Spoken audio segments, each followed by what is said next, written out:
I'm not seeing a whole lot of familiar faces. How many folks have been to the Rappahannock River Valley Refuge? I'm trying to get away from the grass. All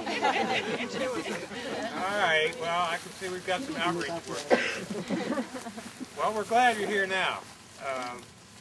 This is probably, well, no, this is undoubtedly the largest crowd that we've had in this particular part of the refuge ever. So this is pretty cool for us. Just a little word or two about the refuge. This is our refuge headquarters, not your typical government office building. You are on the Wilna track, W-I-L-N-A. This house dates back to the late 18th, early 19th century. It's about the only building on the refuge that we could have pressed into service for office space, so we did. And we just finished a rehab of the building in December. So it's looking about as good as it has probably in the last couple hundred years. This tract is 973 acres.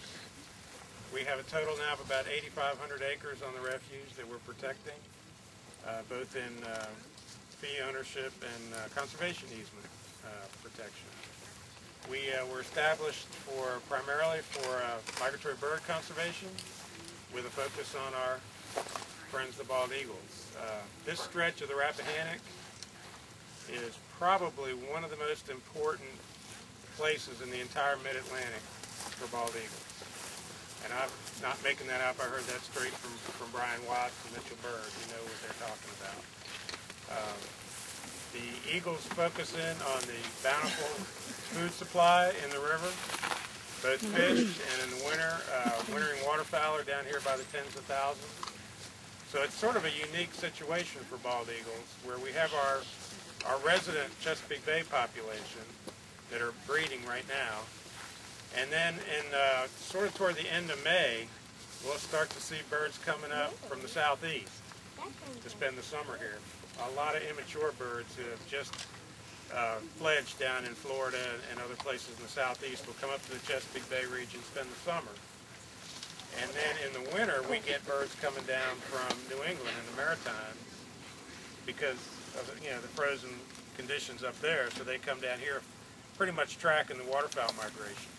So we have this sort of unusual mixing bowl of bald eagles, which really makes it hugely important for this species. We focus a lot on songbird management. A lot of these fields that you see out here, we're managing for songbirds, nesting songbirds, wintering songbirds, and our resident northern bobwhite, which are in a pretty steep decline in Virginia and throughout their range. So we have a goal of protecting 20,000 acres on the refuge. We're about halfway there, and we hope to achieve that goal in my lifetime. I'd like to see that. And we'd like you to come back. This tract is open daily, sunrise to sunset. If those of you who got lost and took a left when you should have took a right, probably saw a Wilna pond, 35-acre freshwater pond that's open for fishing. You can drop your non-motorized canoe, kayak, john boat in there, and there's some really, really, really nice largemouth in there. Catch and release, so hopefully they'll be there for a long time. We have about a half mile of fully accessible wildlife observation trail down here, and we also use that site by the pond for our environmental education programming with local schools. So this is a spot that you can come to any day. Across the river, just north of Rappahannock, is our Hutchinson tract, 727 acres on Mount Landing Creek. That's open daily. There's a 1.5 mile one-way wildlife observation trail. Canoe kayak launch on Mount Landing Creek, fishing pier on Mount Landing Creek. So we do encourage you to come back and spend a little bit more time with us. I also want to express a deep gratitude to Ed Clark and the Wildlife Center.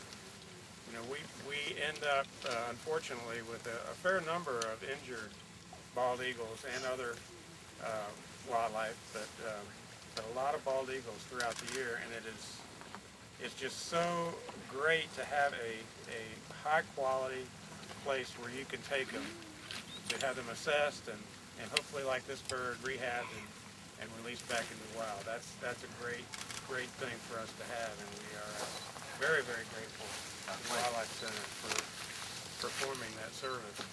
And I also want to, even though she's not here, I want to give a plug for Diana O'Connor, who's our local wildlife rehabber. A lot of times, you know, these calls come in almost invariably at the absolute worst time. It'll be raining, it'll be at night, and the birds will be down in some briary patch where they've tucked away. And you know, if we didn't have places like Diana to give them some immediate triage, a lot of these birds wouldn't make it. And so we're very grateful for the wild bunch, I think it should call it. Yeah, that's right. So again, we're very grateful to all of our partners.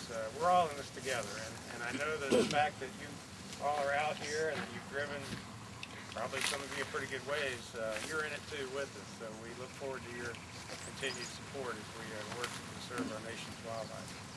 I also want to acknowledge Dustin Martin, our refuge officer, Francis Murphy, our administrative assistant, for showing up today and helping out. So with that, I'm going to turn it over to the master.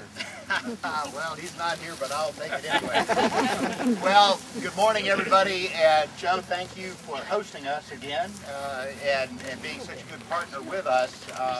The Wildlife Center, of course, we fix the ones that are broken, but there wouldn't be any to be broken were there not people like Joe and his team protecting habitats and giving them the place to which the population can return and thrive. And what we've seen in, well, our professional careers is a meteoric rise in bald eagle populations here in Virginia. I mean, back in 1982, we had about 50 nests in Virginia.